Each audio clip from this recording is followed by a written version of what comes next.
Interesting. Okay, so let's talk about the contents of these agreements. So you've been working with all kinds of teams over Mhm. time. What should an agreement contain? Like there are all kinds of things you could agree on. What's most universally useful in your experience? Welcome to the New Rules for Work Labs, where we're rewriting the rules of work. In our lab, we glean insights from the world's foremost minds, exploring leadership, team dynamics, creativity, artificial intelligence, and more. Stick around to learn how we turn these insights into practical activities. Get ready for a journey into the future of work. This is the New Rules for Work Labs, where insights meet action.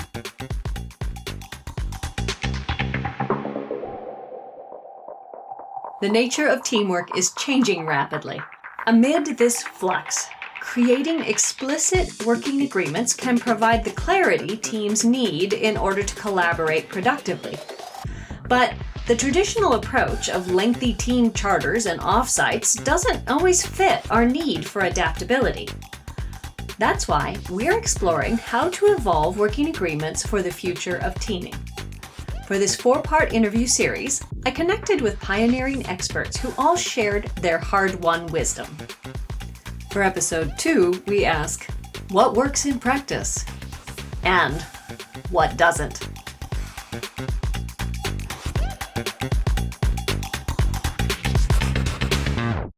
In our case at Doist, being explicitly clear about our communication standards has been incredibly beneficial.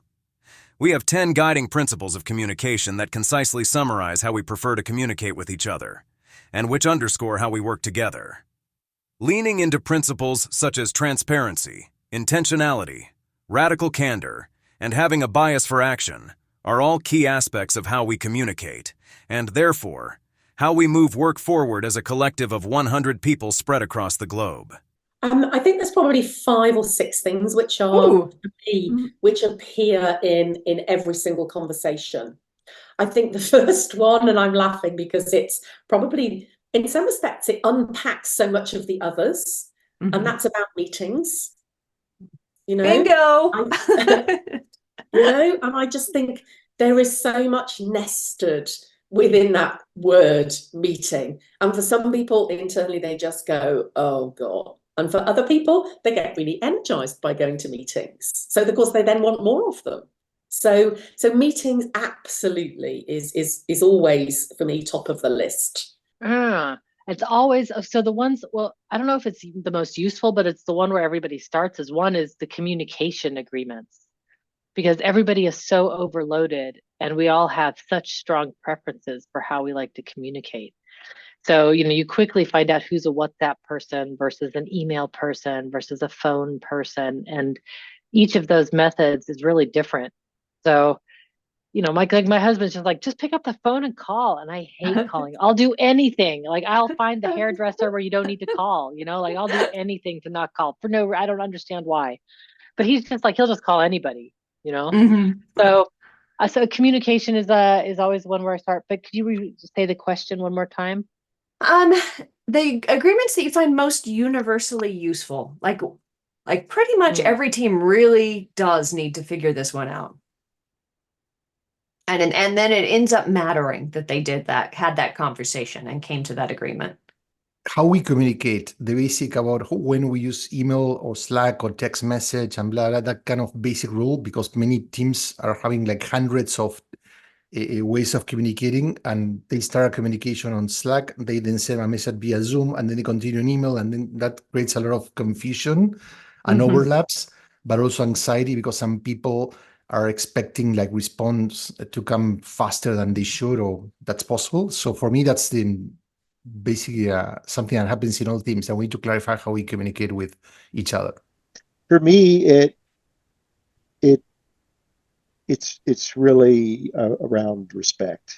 Um, does do the different team members respect each other in a professional way?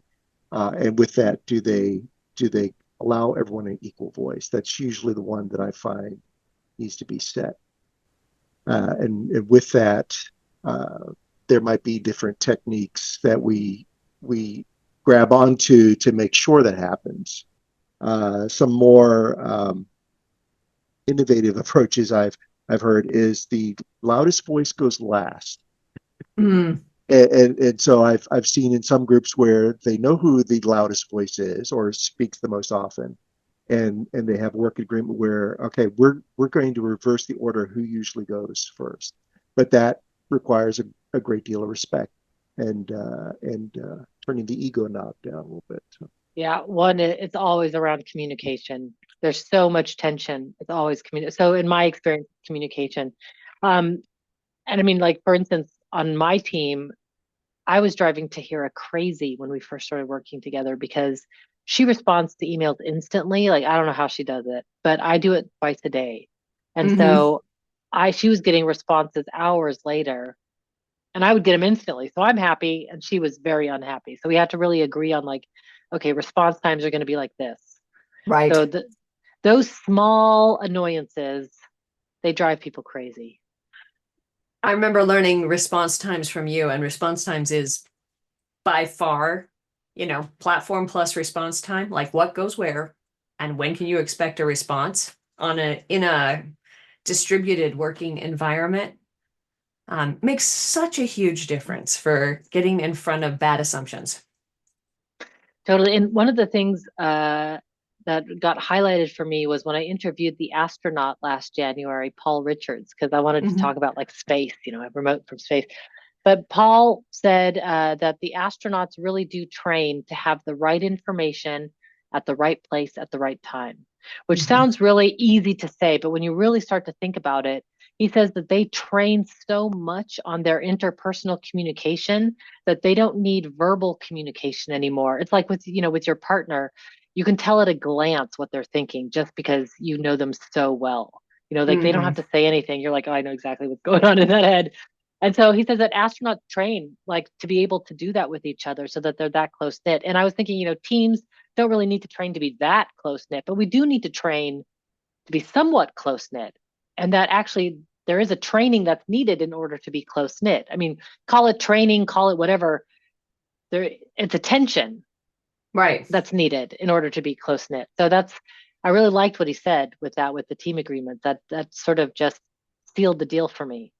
Yeah, so we normally we focus a lot on rituals because we just fundamentally believe, like, rituals will hold you and will, like, make up for a lot of other shortcomings. So if you can create rituals for decision making, for how you plan the work, how you reflect on the work, and how you work on it together, like, that's one we've been introducing more lately. Like, let's have a standing jam time. It seems so obvious, but it's so, especially the world we live in now, it's so important to have, like, time just for collaboration.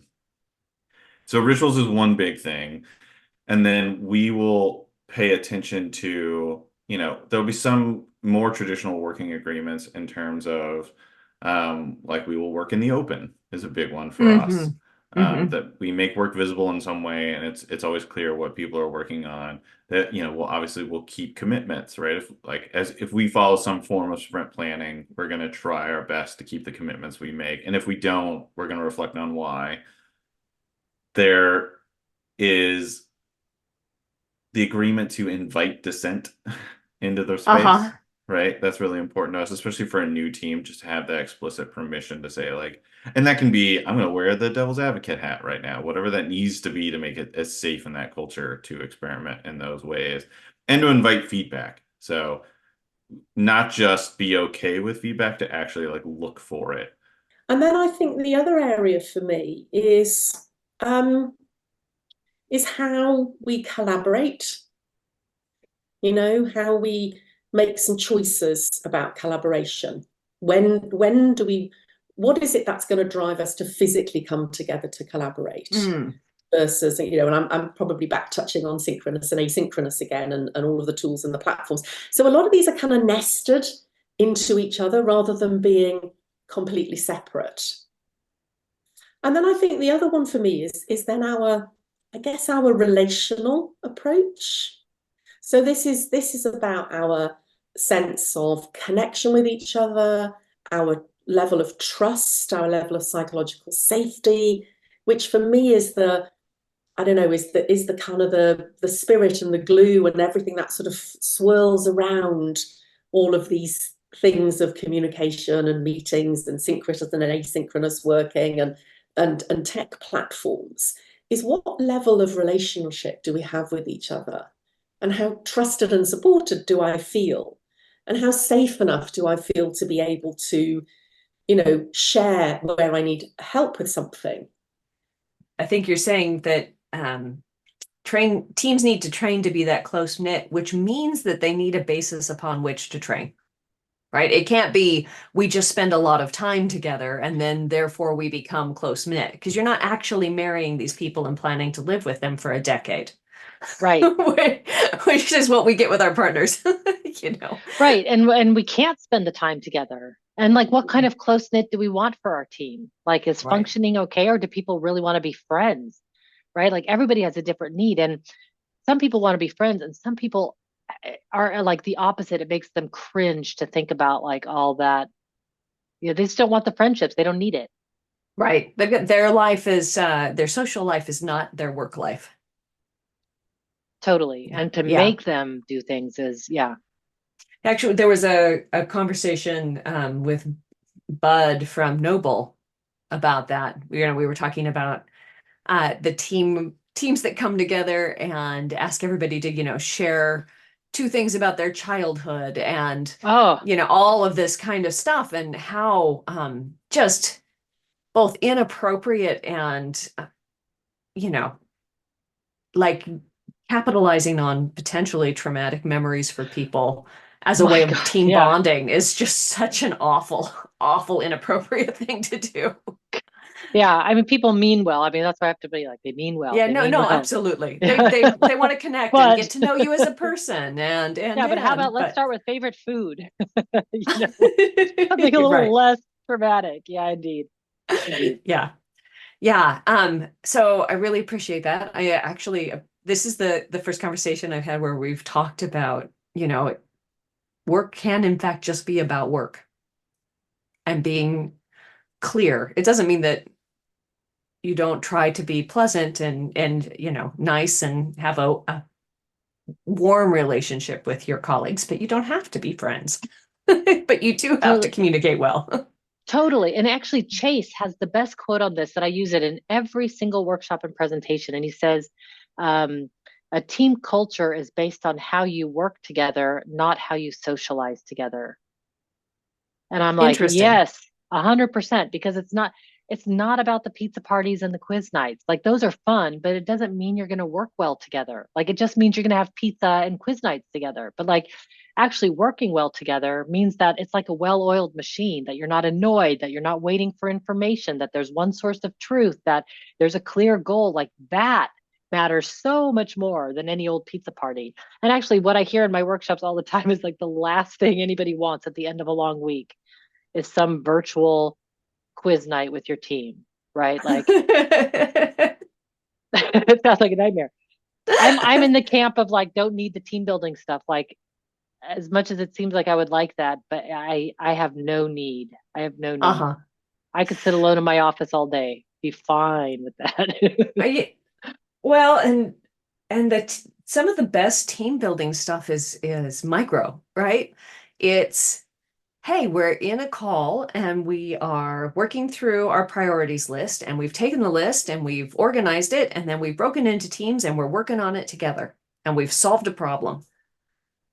And in the process so much more exciting of working and solving that problem, we're getting things done. I get to know you, We've had a few laughs. We had experience. Yeah. Maybe there was a joke, maybe there was a reference to your dog, who knows, right? But that we treat each other as people doing work, and all of a sudden, heck, you know each other. How cool is that? Okay, Jim, the famous screen share. I'm surprised you lasted this long. So. So I will answer that question by telling a story of 2 young women named Amanda and Savannah, who were in construction in New York. And they were working with me and other people, and They decided that they needed a Kanban to manage their work in estimation, in their part of estimation at the company. And this is obviously it's not only a white male world, but an old white male world. So it was very, very easy to marginalize these two young women. And so they set up their first board in this room on this wall, and it had a bunch of Post-it notes. And then people would come into the very small conference room and they'd leave with about half the board attached to their backs and butt. Then they said, oh, that's not working. So they took the Post-it notes down and they changed to dry erase marker on the windows. And then people came in and then they would erase the wall with their backs and butt. So then they went to wet erase markers, which you see here today in this redacted image. What happened was these two young women said, well, we're going to set this board up and then we're going to have a huddle every day and we're going to talk about what's going on so that we can actually learn from each other for the first time in all of the history of our group. And everybody called this their room. They called it their board. And so what they started to do was figure out how to socialize the ownership of the team working agreement, right? So one of the first things that they did, not by me, where is it? There it is they set up their own team working agreement. I was gone. I did not tell them to do this. Right. But they came in basically and said, we're going to come in, we're going to have these meetings every morning. It's not going to last very long. We're going to talk about things. And then when we're talking about the things that are happening on the board, if things go too long, we're going to put them in the parking lot, and then we're going to hold a lean coffee after the meeting. And whoever wants to stick around can, but if you're too busy, go. And at the beginning, everybody went, except for the people who had written something on the board. And over time, and by time I mean maybe 3 weeks, everyone started to stick around for the lean coffee because it was so useful. So what made this working agreement stick was that they made the working agreement work. They made it visual. They looked at it every day. It was tangible. The work was tangible. The work had a place. The work had an identity. So there was standard work built into the team working agreement. And where I see team working agreements fail is they say, we're going to talk more often, or we're going to, have stand-up meetings, or and those things fall apart because they don't have the standard work and the physical work around them to give them substance over style. Yeah. That is my story. What agreements have you found, like, as you started working with this, seemed like a good idea, right? But they become the kind of thing that, yeah, maybe the team talked about it that one time, but then they put it on the shelf and they never looked at it again. For me, decision making. So most teams are not clear how they make decisions. So one of the questions that we ask people is, how do you make decisions as a team? And first I ask them to write it on their own so we can compare notes. And working from executive teams to cross-functional teams, whatever, 95% of the times, people are not on the same page when it comes to making decisions. I found that not only do people not know how they're making decisions, they don't know what their options might be, right? Like they don't know the different formats for decision making. And sometimes they don't know when they need to make a decision. Do you find that? Like, Totally. Yeah, I think that the lack of clarity first is they don't spend enough time into deciding how they're going to decide. Second, a misconception, so everyone has a different understanding because it's based mostly on what they want, on their personal preferences, rather than a discussion.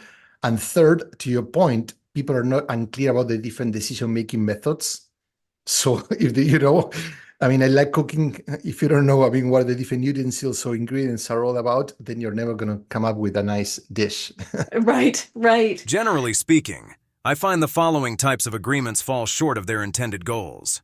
1. Those that are overly prescriptive and attempt to police every aspect of everyone's workday. 2.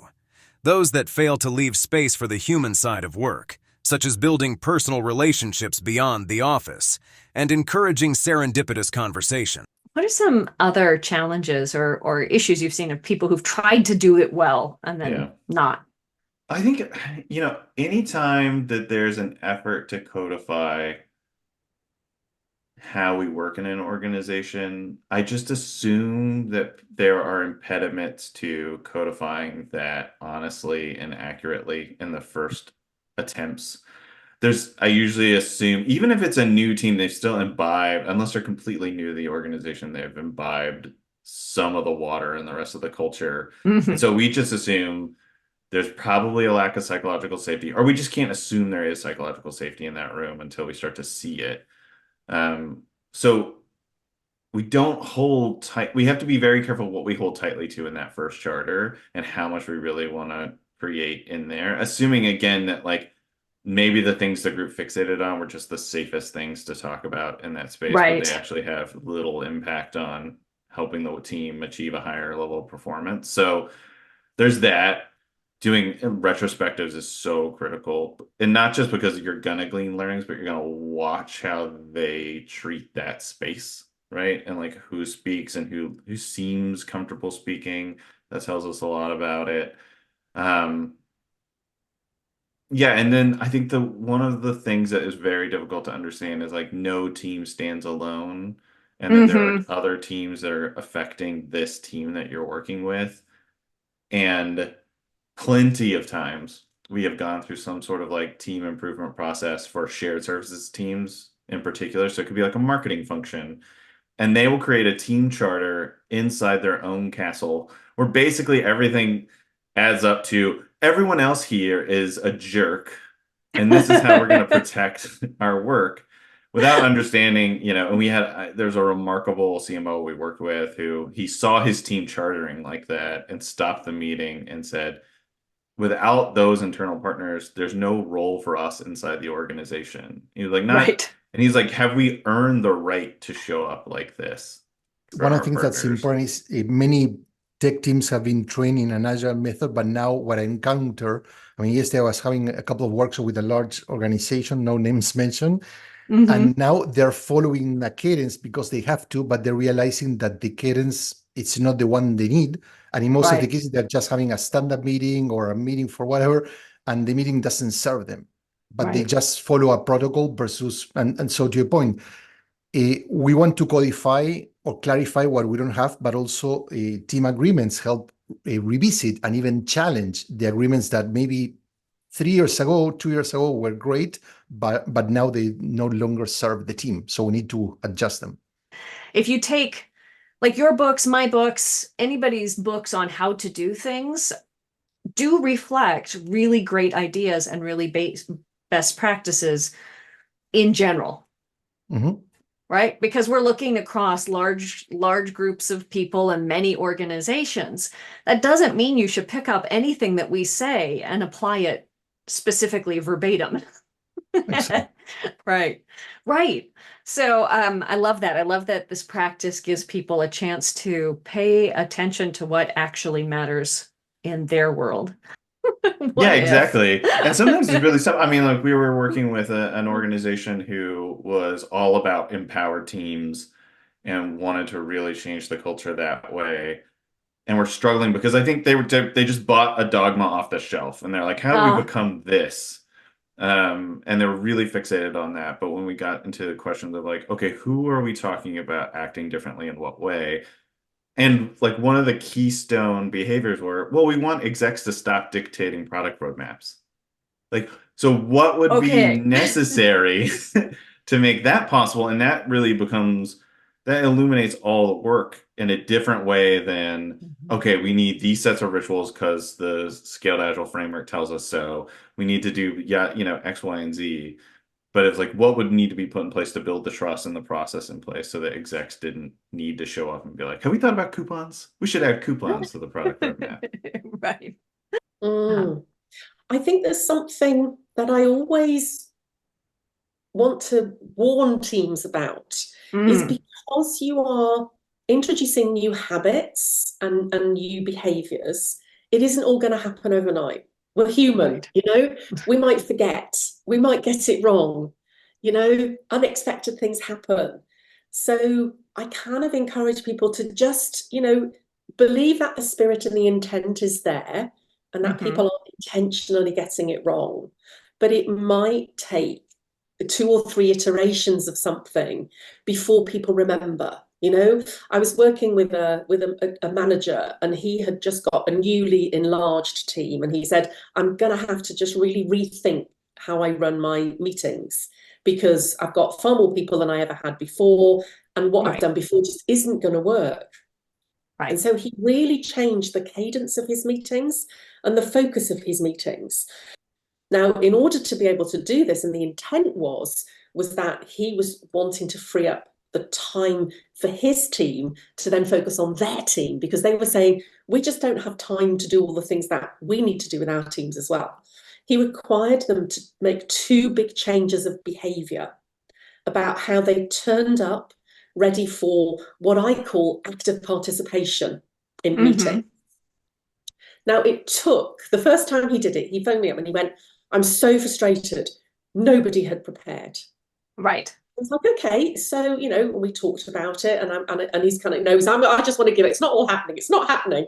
So I was kind of like, just be patient. You're asking for a big shift, you know. And then the second time he was kind of like, okay, well, 2 or 3 of them did. And then the third time, a few more did. And now he's like, right, we've made that shift. But it didn't happen overnight. So there's something about expectations, being patient and encouraging, you know, rather than punishing. Right. Well, I mean, across teams too, it's really, I mean, just for a client recently, they were thinking about like, okay, how do we, and it fell into sort of hybrid work and remote work, and how do we engage folks successfully across all these teams? Because what they've landed on, the problem is they have individual teams that work really well on their own, but they have this incredibly disjointed experience as an organization, and they're missing timelines because of it, and like not keeping key product launch dates. And again, this isn't a new idea. This is like taken from like scrums and things like that. But we're like, let's just make Wednesday afternoons the like open, transparent team planning sessions. So like teams are expected to show up and share what they're working on and what their dependencies for others are and their blockers and things like that. And we'll design that around like Wednesday afternoons.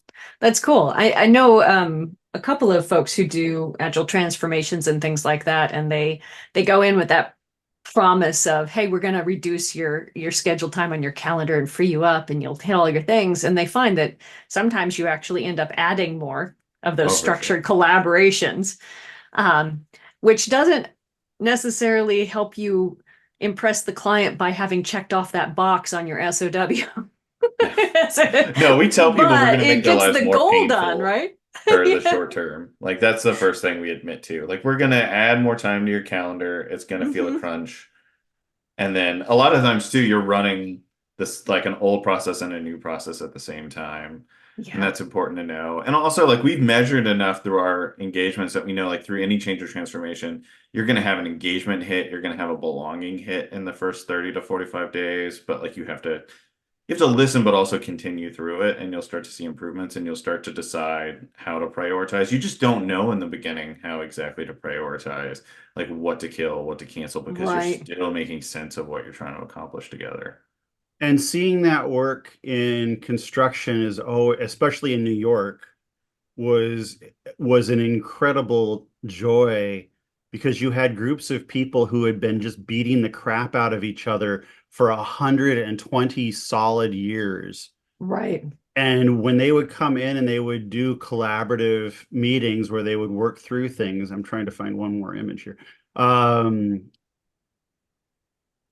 I saw like 60-year-old, completely buff, almost made of nothing but calluses guys cry because somebody was helping them get their work done.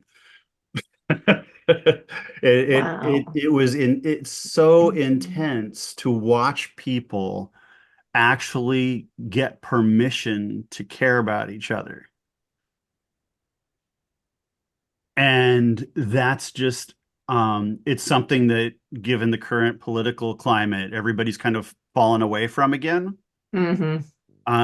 But it is what keeps me going. It's what keeps me coming back to work every day. It's just the promise that will happen again someday. Thank you for joining us in the lab. We appreciate our guests for contributing to the thoughtful discussions on the future of work. If you've enjoyed the ideas we've explored today and want to put them into action, check out our companion newsletter at labs.newrulesforwork.com for the practical activities and additional resources. Don't forget to subscribe, rate, and leave a review on your favorite podcast platform. Your feedback is the catalyst for our ongoing journey into the future of work. Thank you once again for joining us. We'll see you next time in the lab.